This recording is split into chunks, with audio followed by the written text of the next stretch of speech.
जैसा कि आप सभी जानते हैं कि 10वीं क्लास का एग्जाम आने वाला है और सबसे पहला जो सब्जेक्ट चुना गया है वो है संस्कृत, उसके बाद है सोशल साइंस। तो हम आज सबसे पहले आपको सोशल साइंस के कुछ बहुत ही महत्वपूर्ण प्रश्नों के बारे में बताएंगे। हालांकि सिलेबस में इस बार सिर्फ और सिर्फ हिस्ट्री का फर्स्ट चैप्टर दिया है जिसका नाम है यूरोप में राष्ट्रवाद का उदय। तो आज मैं आप सभी को इसके 100 इम्पोर्टेंट एमसीक्यू के बारे में बताने वाला हूं, जो यदि आप याद कर लेते हैं तो आपका एग्जाम 10वीं क्लास का बिल्कुल परफेक्टली फिनिश हो जाएगा। तो सबसे पहले देखिए कि पहले चैप्टर का नाम है, वो नाम है यूरोप में राष्ट्रवाद का उदय। क्लास है क्लास 10th और आज हमारा मोटिव है वो है 100 इम्पोर्टेंट एमसीक्यू के बारे में बताने का। तो चलिए शुरुआत करते हैं सबसे पहले एमसीक्यू से। तो सबसे पहला एमसीक्यू है कि वियना कांग्रेस के द्वारा फ्रांस के किस शासन वंश की पुनर्स्थापना की गई थी। तो मैं आपको इसका उत्तर बता दूं, option C is the right answer, क्योंकि बुर्बो राजवंश जो थे उनके वंश की पुनर्स्थापना की गई थी वियना कांग्रेस के द्वारा। आइए क्वेश्चन नंबर नेक्स्ट।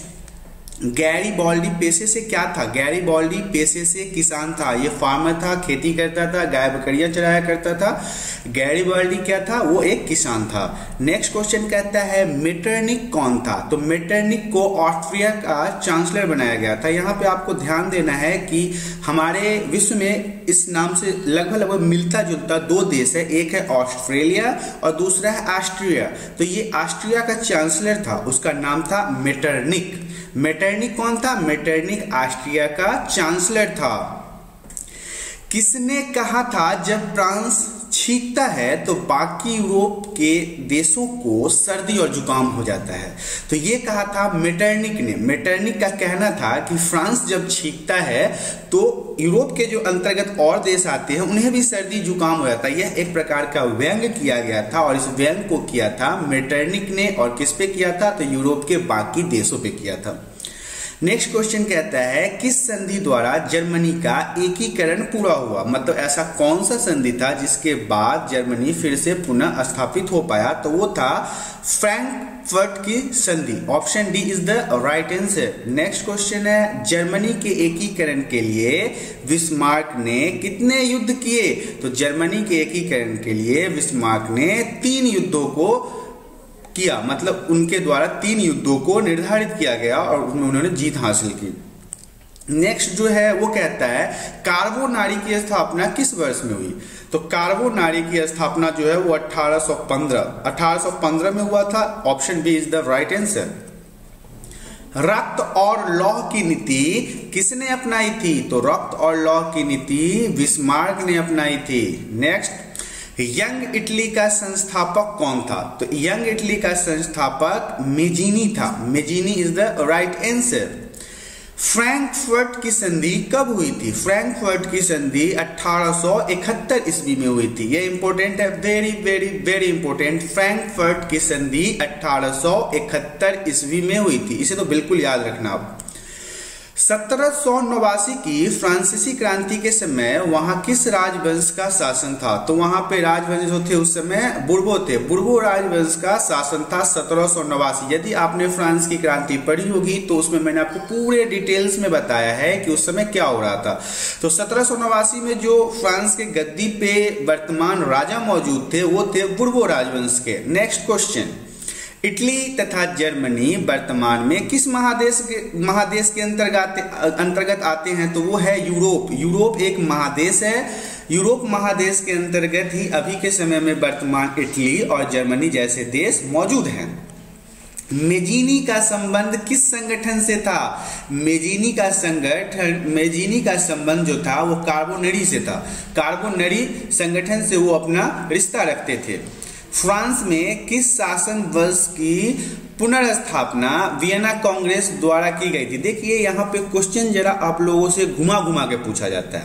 आंसर लगभग सबका सेम होता है। यदि आप एक क्वेश्चन समझ जाते हैं तो उससे जुड़ी कई क्वेश्चन आप खुद भी तैयार कर सकते हो। देखो अभी इससे पहले भी मैंने इससे कुछ मिलती जुलती बातें बताई थी और फिर से वही बात आ गया कि फ्रांस में किस शासन वंश की पुनर्स्थापना वियना कांग्रेस द्वारा की गई थी? तो वो था बुर्बो राजवंश। बुर्बो वंश के स्थापना ही किया गया था वियना कांग्रेस के बाद। वियना सम्मेलन की मेजबानी निम्न में से किसने किया? तो वो किया था मेटरनिक ने। Metternich is the right answer. Vienna सम्मेलन की मेजबानी मेटरनिक ने किया था। वियना सम्मेलन में निम्न में से किसने भाग लिया? ब्रिटेन ने भाग लिया, रूस ने भाग लिया, प्रसा ने भाग लिया। भाई साहब इसमें सबने भाग लिया, ब्रिटेन, रूस, प्रसा और ऑस्ट्रिया, इन सभी ने मिलकर भाग लिया था। Option D is the right answer. Europe में राष्ट्रवाद कौन सी सदी में उभरा? 17वीं में, 18वीं में, 19वीं में और 20वीं में? नहीं, 18वीं सदी में उभरा था। यूरोप में राष्ट्रवाद जो उभरा वो 18वीं सदी में उभरा था। उदारवाद शब्द कौन सी भाषा से लिया गया है? लैटिन, फ्रेंच, अरबी और इतावली। तो ज्यादातर जो पुरानी भाषाएं हैं वो लैटिन से ही ली गई है और यह भी उदारवाद शब्द जो था वो लैटिन से ही लिया गया है। Option A is the right answer. फ्रांसीसी क्रांति कब हुई थी? फ्रांसीसी क्रांति हुई थी 1789 ईस्वी में। नेक्स्ट है, नेपोलियन की हार किस वर्ष में हुई? नेपोलियन की हार हुई थी 1815 ईस्वी में। नेक्स्ट है, यूरोप का मरीज किसे कहा जाता है? यूरोप का मरीज तुर्की को कहा जाता है। इसे बीमार कहा जाता था। उस कंटिनेंट मतलब कि महादेश का सबसे बीमार देश तुर्की ही था। जर्मन राइन राज्य का निर्माण किसने किया था? जर्मन राइन राज्य का निर्माण किया था नेपोलियन बोनापार्ट ने। नेपोलियन बोनापार्ट एक अच्छा शहंशाह मेरे हिसाब से, जो फ्रांसीसी क्रांति के दौरान अपना बहुत अधिक वर्चस्व बनाया, उन्होंने जर्मन राइन राज्य की स्थापना की थी। राष्ट्रवाद की अवधारणा का जन्म किन घटना से माना जाता है? तो राष्ट्रवाद की अवधारणा का जन्म जो है वो फ्रांस की क्रांति से माना जाता है, क्योंकि यही वो एक क्रांति थी जिसने पूरे विश्व में एक क्रांति की लहर दौड़ा दिया था। नेपोलियन संहिता किस वर्ष में लागू की गई थी? नेपोलियन संहिता 1804 ईस्वी में लागू किया गया था। नेक्स्ट है, गैरीबॉल्डी पेशे से क्या था? गैरीबॉल्डी पेशे से एक नाविक था, ये नाव चलाया करता था। नेक्स्ट है, इटली तथा जर्मनी वर्तमान में किस देश के महादेश के अंतर्गत आते हैं? तो अभी अभी मैंने आपको बताया है कि वो आते हैं यूरोप महादेश के अंतर्गत। नेक्स्ट है, 1829 ईस्वी में एड्रियानोपुल की संधि किस देश के साथ हुई थी? वो हुई थी यूनान के साथ। यूनान is the right answer. Frankfurt की संधि कब हुई? फ्रैंकफर्ट की संधि 1871 ईस्वी में हुई थी। नेक्स्ट है, इटली एवं जर्मनी के एकीकरण के विरुद्ध निम्नलिखित में कौन था? इंग्लैंड था, रूस था, ऑस्ट्रिया था, प्रसा था? ऑस्ट्रिया था। ऑस्ट्रिया जो था उस समय इनके विरुद्ध खड़ा हो गया था, क्योंकि वो नहीं चाहता था कि इटली एवं जर्मनी का एकीकरण हो। काउंट काबूर को विक्टर एमेनुअल ने किस पद पर नियुक्त किया था? तो उन्होंने प्रधानमंत्री बनाया था, प्राइम मिनिस्टर बनाया था काउंट काबूर को। नेक्स्ट है, फ्रांस में किस शासन वंश की पुनर्स्थापना वियना कांग्रेस द्वारा की गई थी? तो वो है, फिर से मैं आपको बता दूं, बुर्बो वंश के स्थापना ही की गई थी इनके द्वारा, वियना कांग्रेस के द्वारा। यूरोप वासियों के लिए किस देश का साहित्य एवं ज्ञान विज्ञान प्रेरणा स्रोत रहा? तो वो था यूनान का। यूनानी जो ज्ञान थे इनके लिए प्रेरणा स्रोत रहा। इन्होंने इनसे बहुत कुछ सीखा और अपने जीवन में उतारा भी, क्योंकि अगर उस समय की अगर विज्ञान की बात की जाए, साहित्य की बात की जाए, तो उसमें यूनानी बहुत आगे थे।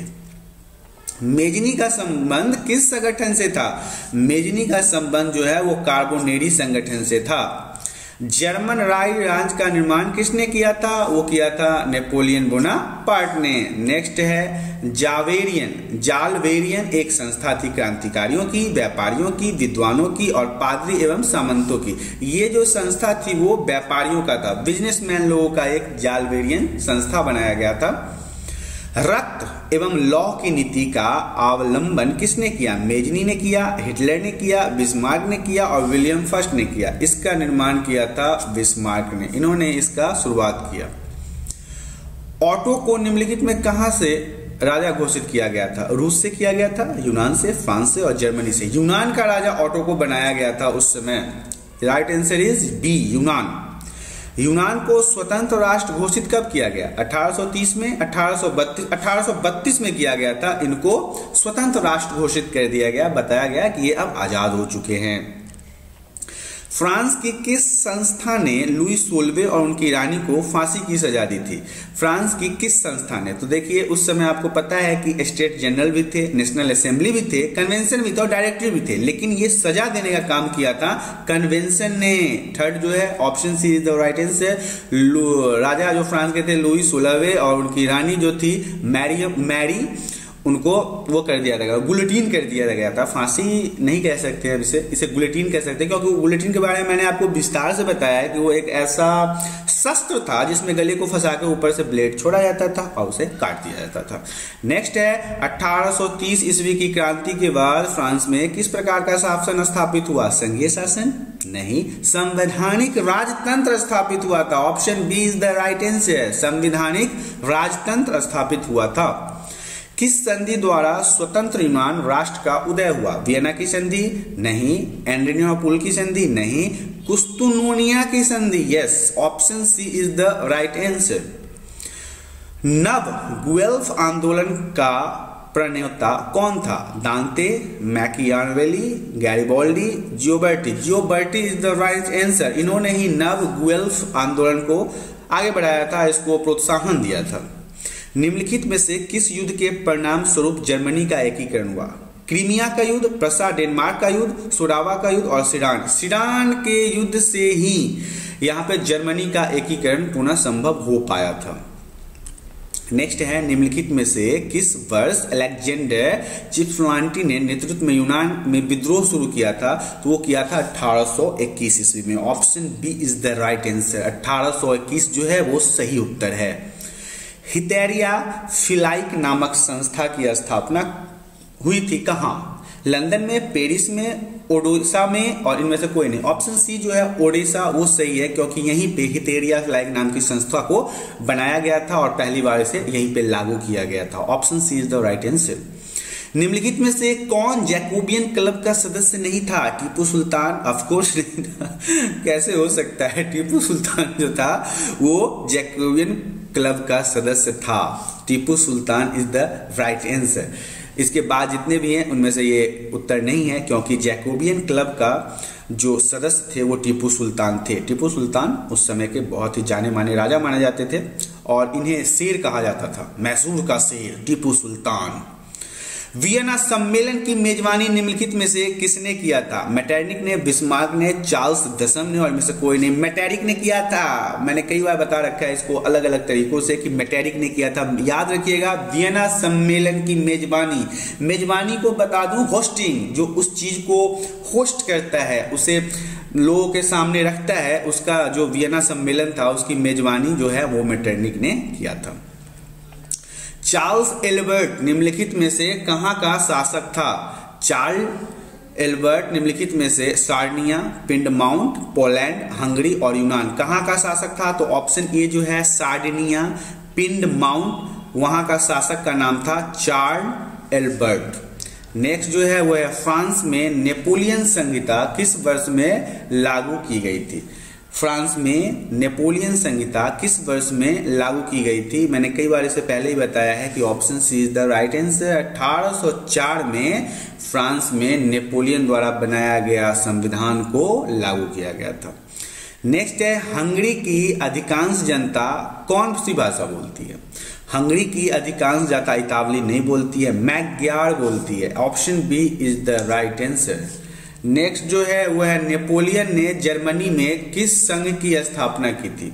नेपोलियन ने जर्मनी में किस संघ की स्थापना की थी? तो ऑप्शन ए है ट्रांसपेंडेंट संघ, दूसरा है सिलसिलेपाइन संघ और सी है राइन संघ और इसमें से कोई नहीं। तो राइन संघ का स्थापना किया था नेपोलियन बोनापार्ट ने। जर्मन में जो संघ की स्थापना की गई थी उसमें नेपोलियन ही था, जिसका नाम रखा गया था राइन संघ। वियना सम्मेलन का आयोजन किस वर्ष हुआ था? वियना सम्मेलन का जो आयोजन था वो हुआ था 1815 ईस्वी में। ऑप्शन सी जो है वो सही उत्तर है। वियना सम्मेलन को जो बुलाया गया, जब बनाया गया, मतलब जब इनका आयोजन हुआ वो हुआ था 1815 में। किस वर्ष गैरिबाल्डी ने रोम पर आक्रमण करने की योजना बनाई थी? वो था 1862। सही उत्तर है ए ऑप्शन, 1862 ईस्वी में ही गैरिबाल्डी ने रोम पर आक्रमण करने की योजना बनाई थी। बुर्बो राजवंश का शासन किस देश में था? बुर्बो राजवंश का शासन रूस में नहीं, इंग्लैंड में नहीं, फ्रांस में। Yes, option C is the right answer, क्योंकि लुई 16वां जो था वो बुर्बो राजवंश से ताल्लुकात रखता था और उस समय फ्रांस में बुर्बो राजवंश का शासन था और फ्रांस में ही लुई 16वें का शासन था जो बुर्बो राजवंश से ताल्लुकात रखता था। Option C is the right answer. Marseille किस देश का राष्ट्रभक्ति गीत है? वो है इटली नहीं, जर्मनी नहीं, रूस नहीं, France. Yes, France is the right answer. Option D जो है वो सही है। फ्रांस का राष्ट्रभक्ति गीत जो है उसका नाम मासिले रखा गया था। Option D. सन 1870 में फ्रांस और प्रसा के बीच युद्ध कहाँ हुआ था? सीडान में, सोडावा में, साइनडाइन में, फ्रैंकफर्ट में। तो ये युद्ध हुआ था ऑप्शन ए, सीडान में। 1870 में फ्रांस और प्रसा के बीच में जो लड़ाइयाँ हुई थी वो हुआ था सीडान में। राष्ट्रवाद की अवधारणा का जन्म किस घटना से माना जाता है? राष्ट्रवाद की अवधारणा जो है उनका जन्म किस घटना में माना जाता है? तो वो है पुनर्जागरण, धर्म सुधार आंदोलन, फ्रांस की क्रांति, गौरवपूर्ण क्रांति। तो ऑप्शन सी जो है वो है राइट आंसर, फ्रांस की क्रांति। राष्ट्रवाद और अवधारणा का जन्म किस घटना से माना जाता है? तो वो है फ्रांस की क्रांति। मेटरनिक कौन था? मेटरनिक रूस का जार नहीं, ऑस्ट्रिया का चांसलर था। अभी मैंने इसे बताया था कि ऑस्ट्रिया का चांसलर जो था वो मेटरनिक था। मेटरनिक को ऑस्ट्रिया का चांसलर बनाया गया था। Option B is the right answer. Italy की स्थापना किसने की थी? काबूर ने, मेजनी ने, बिस्मार्क ने, गैरिबाल्डी ने। तो वो किया था मेजनी ने। इटली की स्थापना है ऑप्शन बी, मेजनी ने किया था। Option B is the right answer. Young Europe की स्थापना कब हुई थी? 1928 ईस्वी में, 1929 ईस्वी में, 1930 ईस्वी में, 1935 ईस्वी में। Option A is the right answer. 1928 ईस्वी में हुआ था यंग यूरोप की स्थापना। यंग यूरोप की स्थापना 1928 ईस्वी में हुआ था। नेक्स्ट है, सोडावा के युद्ध में किसकी पराजय हुई? सोडावा के युद्ध में पराजय हुई थी ऑस्ट्रिया की। ऑस्ट्रिया इस युद्ध में हार गया था। Option A is the right answer. सोडावा के युद्ध में ऑस्ट्रिया की हार हो गई थी। लाल कुर्ती का गठन किसने किया था? बिस्मार्क ने किया था? नहीं, बिस्मार्क ने नहीं किया था, गैरिबाल्डी ने किया था। ऑप्शन बी जो है वो सही उत्तर है। लाल कुर्ती का गठन जो है वो गैरिबाल्डी ने किया था। नेक्स्ट है, यूरोपीय सभ्यता का पालन किसे कहा जाता है? मतलब यूरोपीय सभ्यता का पलना, पलना कहने का मतलब बच्चे जिसमें खेलते हैं, झूलते हैं, वो किसे कहा जाता है?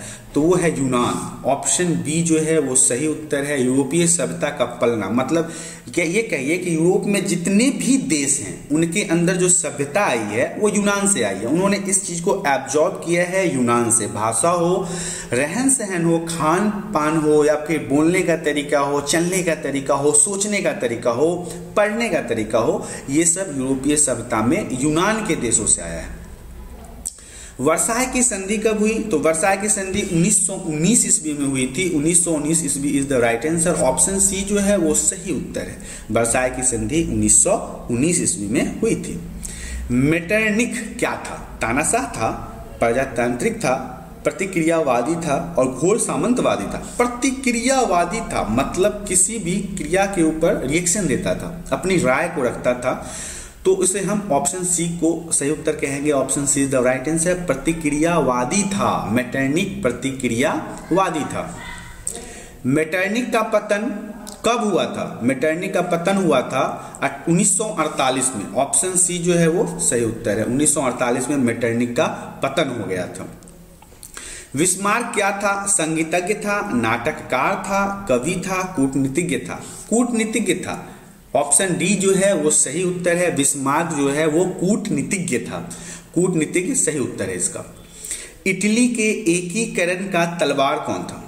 इटली के एकीकरण का तलवार था गैरिबाल्डी। गैरिबाल्डी जो था वही था इटली के एकीकरण का तलवार। Option C is the right answer. Option C सही उत्तर है। इटली एवं जर्मनी के एकीकरण के विरुद्ध कौन देश था? तो वो देश था ऑस्ट्रिया। ऑस्ट्रिया नहीं चाहता था कि इटली एवं जर्मनी का एकीकरण हो। हनोई समझौता कब हुआ था? हनोई समझौता हुआ था 1946 में। 1946 में हुआ था हनोई समझौता। मेटरनिक व्यवस्था का उद्देश्य क्या था? गणतंत्र की स्थापना करना था, प्रजातंत्र की स्थापना करना था, पुरातन व्यवस्था का पुनर्स्थापना करना था और नेपोलियन का पुनर्स्थापना। अब देखिए, इसमें जो पुरातन व्यवस्था का पुनर्स्थापना है, ये है सही उत्तर। पुराने विचारों को फिर से समाज में लाना ही मेटरनिक व्यवस्था का उद्देश्य था। किसने कहा था कि जब फ्रांस सीखता है तो बाकी यूरोप के देशों को सर्दी और जुकाम हो जाता है? तो वो कहा था मेटरनिक ने। मेटरनिक ने कहा था कि जब फ्रांस छींकता है तो यूरोप के बाकी देशों को भी सर्दी जुकाम नजला हो जाता है। नेपोलियन कोड में कुल कितने कोड थे? नेपोलियन कोड में कुल 5 कोड थे। ऑप्शन बी जो है वो सही उत्तर है। Option B is the right answer. रोमानीवाद क्या था? रोमानीवाद एक राजनीतिक आंदोलन, एक सांस्कृतिक आंदोलन, एक आर्थिक क्रांति, एक धार्मिक क्रांति, क्या था? एक सांस्कृतिक आंदोलन था। ऑप्शन बी जो है वो सही उत्तर है। मारियान किस देश के राष्ट्रवाद का प्रतीक था? फ्रांस का, जर्मनी का, इटली का, रूस का? तो मारियान जो है वो फ्रांस के राष्ट्रवाद का प्रतीक था। Option A is the right answer. उत्तर इसका होगा फ्रांस। फ्रांस जो है वो मैरियन देश के राष्ट्रवाद का प्रतीक था। एक्ट ऑफ यूनियन किस वर्ष पारित हुआ? एक्ट ऑफ यूनियन किस वर्ष पारित हुआ? ये हुआ था 1707 में। Option B is the right answer. 1707 में एक्ट ऑफ यूनियन पारित किया गया था। किसने अपनी कूटनीति के बल पर इटली की समस्या को संपूर्ण यूरोप की समस्या बना दिया? किसने अपनी कूटनीति के बल पर इटली की समस्या को संपूर्ण यूरोप की समस्या बना दिया? तो वो था काउंट काबूर। ये जो है वो सही उत्तर है। ऑप्शन ए सही उत्तर है। फ्रेड्स ऑफ इटली नामक संस्था का गठन किसने किया था? फ्रेड्स ऑफ इटली नामक संस्था का गठन मेजनी ने किया था। ऑप्शन डी जो है वो सही उत्तर है। विलियम प्रथम कहाँ का शासक था? प्रसा का शासक था। Option B is the right answer. William प्रथम जो थे वो प्रसा के शासक थे, वहां के राजा थे, वहीं पे अपनी राजगद्दी को उन्होंने संभाला था। जालवेराइन की स्थापना किस राज्य ने की थी? जालवेराइन की स्थापना भी प्रसा ने किया था। ऑप्शन ए जो है वो सही उत्तर है। Option A is the right answer. Zollverein की स्थापना प्रसा ने किया था। कावूर कौन था? कावूर कौन था? कावूर इटली का प्रधानमंत्री था। PM, prime minister of Italy. PM थे ये, कहां के? तो इटली के। नेक्स्ट है जार्मेनिया क्या थी? जार्मेनिया जर्मन राष्ट्र का प्रतीक था। Germania, option B is the right answer. Germania German राष्ट्र का प्रतीक था। जार्मेनिया। बिस्मार्क किस विद्वान की विचारधारा से प्रभावित था? रूसो, हिगेल, अस्टर्ड, जैकब। ये हिगेल के विचारधारा से प्रेरित थे। मतलब बिस्मार्क जो थे वो हिगेल को ही अपना गुरु मानते थे, उनकी सोच को ही इन्होंने अपनाया था। इनका मानना था कि हिगेल का सोच समाज को सुधारने के लिए बहुत अच्छा हो सकता है, इसलिए बिस्मार्क ने हिगेल के सोच को अपनाया था। जर्मनी का एकीकरण कब पूरा हुआ था? जर्मनी का एकीकरण हुआ था 1871 ईस्वी में पूरा हुआ था। 1871 में जर्मनी का एकीकरण संपन्न हो गया था। हिगेल कौन था?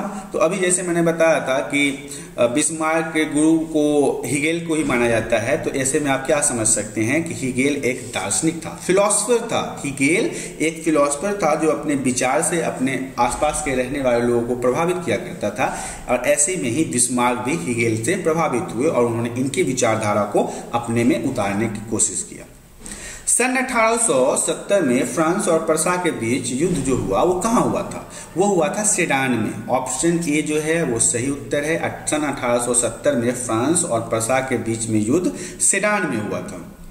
सेडान युद्ध कब हुआ था? तो अब सेडान युद्ध हुआ था, वो हुआ था 1870 ईस्वी में। ऑप्शन बी जो है वो सही उत्तर है। सेडान युद्ध 1870 ईस्वी में हुआ था। हंगरी की भाषा क्या थी? हंगरी की भाषा मैग्मार थी। ऑप्शन बी जो है वो राइट आंसर है। हंगरी की भाषा मैग्यार थी। यूरोपीय राष्ट्रवाद से प्रभावित होकर किस भारतीय शासक ने जैकोबियन क्लब की स्थापना की थी? तो वो ऑप्शन बी है, टीपू सुल्तान। मैंने इससे जुड़े हुए क्वेश्चन आपको इससे पहले भी बताया है, जिसमें आपको मैंने बताया है कि जैकोबियन क्लब के सदस्य का क्या नाम था, उसमें भारतीय सदस्य का नाम, तो उसमें मैंने आपको बताया था कि टीपू सुल्तान थे। और यहाँ पे देखिए क्वेश्चन रट गया है लेकिन उत्तर वही है, तो आपको ध्यान देकर देखना है कि यूरोपीय राष्ट्रवाद से प्रभावित होकर किस भारतीय शासक ने जैकोबियन क्लब की स्थापना की? तो वो था टीपू सुल्तान। 19वीं शताब्दी में यूरोप में राष्ट्रवाद के विकास का क्या परिणाम हुआ? तो राष्ट्रीय राज्यों की स्थापना हुई थी। ऑप्शन डी जो है वो सही उत्तर है, राष्ट्रीय राज्यों की स्थापना हुई थी 19वीं शताब्दी में यूरोप के राष्ट्रवाद के विकास के बाद। नेपल्स की क्रांति कब हुई थी? नेपल्स की क्रांति हुई थी 1821 ईस्वी में। ऑप्शन बी जो है वो सही उत्तर है, नेपल्स की क्रांति 1821 ईस्वी में हुई थी। पोलैंड के विद्रोह को किसने कुचल दिया था? पोलैंड के विद्रोह को रूस ने कुचल दिया था। ऑप्शन ए जो है वो सही उत्तर है। पोलैंड में जब विद्रोह हुआ जनता के द्वारा तो उसे रूस ने अपने दमखम से समाप्त कर दिया, दबा दिया। यूनानी स्वतंत्रता आंदोलन के दौरान कौन ब्रिटिश कवि शहीद हुए थे? वो थे लॉर्ड बायरन। ऑप्शन ए जो है वो सही उत्तर है, लॉर्ड बायरन इसमें शहीद हो गए थे। जब यूनानी स्वतंत्रता आंदोलन के दौरान लॉर्ड बायरन वहां गए तो ये मर गए थे, मतलब शहीद हो गए थे। मारियन किस देश के राष्ट्रवाद का प्रतीक है? तो वो है फ्रांस का प्रतीक है। ऑप्शन ए जो है वो सही उत्तर है। जर्मनी के एकीकरण के लिए बिस्मार्क ने कितने युद्ध किए थे? तो जर्मनी के एकीकरण के लिए बिस्मार्क ने 3 युद्ध किए थे। ऑप्शन सी जो है वो सही उत्तर है। नेक्स्ट है, फ्रांस के किस राजा ने कहा था अंग्रेजी राजा की भांति शासन करने की अपेक्षा लकड़ी काटना अधिक पसंद करूंगा? तो वो कहा था चार्ल्स दशम ने। ऑप्शन डी जो है वो सही उत्तर है। जर्मनी एवं इटली के एकीकरण के समय फ्रांस का शासक कौन था? तो उस समय फ्रांस का शासक नेपोलियन तृतीय थे, नेपोलियन थर्ड। किस देश का हंगरी पर पूर्ण आधिपत्य था? ऑस्ट्रिया का था। ऑस्ट्रिया का पूर्ण आधिपत्य था हंगरी के ऊपर। कार्बोनरी क्या है? तो कार्बोनरी इटली में क्रांतिकारियों का एक संगठन था। इटली में जो अपने देश को लिए आजादी के लिए लड़ रहे थे, उन्होंने अपना एक ग्रुप बनाया, उसे हम कार्बोनरी के नाम से जानते हैं। फ्रांस की महिलाओं को मताधिकार कब प्राप्त हुआ? फ्रांस की जो औरतें थी उन्हें मत देने का अधिकार कब प्राप्त हुआ? तो वो हुआ था 1945 ईस्वी में। 1945 में जब महिलाओं ने भी क्रांति की तब उनके बाद उनको वोट देने का मतलब मतदान अधिकार हुआ प्राप्त हुआ, मत दे सकते हैं और अपने हिसाब से अपने राजा को चुन सकते हैं, अपने शासक को चुन सकते हैं। 1789 की क्रांति के समय फ्रांस का सम्राट कौन था? उस समय फ्रांस का सम्राट था लुई 16वां। Option A is the right answer. इस तरह से अब आपने देखा कि हमने आपको पूरे चैप्टर के पूरे 100 जो अलग अलग तरह से घूमे हुए क्वेश्चन थे उन सभी को आपको समझा दिया। अगर आप इस पूरे चैप्टर के इन एमसीक्यू को अच्छे से पढ़ लेते हैं, याद कर लेते हैं, तो आई थिंक आपका एग्जाम पूर्ण रूप से कंप्लीट हो जाएगा। आपको बहुत अच्छे से इसको जवाब देने में मजा आएगा, क्योंकि इसके अंदर से ही आपके प्रश्न पूछे जाएंगे। जो 40 प्रश्न होंगे और वो सभी वैकल्पिक होंगे, एक एक नंबर के होंगे, ऑप्शनेबल होंगे। आपको ऐसे ही ऑप्शन दिए जाएंगे जिसमें से सही प्रश्न के सही उत्तर को आपको टिक करना है। तो आप इन 100 प्रश्नों को अच्छे से पढ़ ले, जिससे आपकी एग्जाम बहुत अच्छे से होगी। और साथ ही साथ मैं आपको बता दूं, यदि आपको इन वीडियो देखने में किसी प्रकार की परेशानी होती है तो आप हमें कमेंट करके बता सकते हैं। इसके अलावा यदि आप स्टूडेंट हैं तो आप हमारे चैनल को सब्सक्राइब कर सकते हैं, क्योंकि हम आपके लिए ऐसे ही एजुकेशनल वीडियो लाते रहते हैं। इसके अलावा यदि आपको यह वीडियो पसंद आती है तो आप इसे लाइक कर दें। आज के लिए इतना ही, धन्यवाद।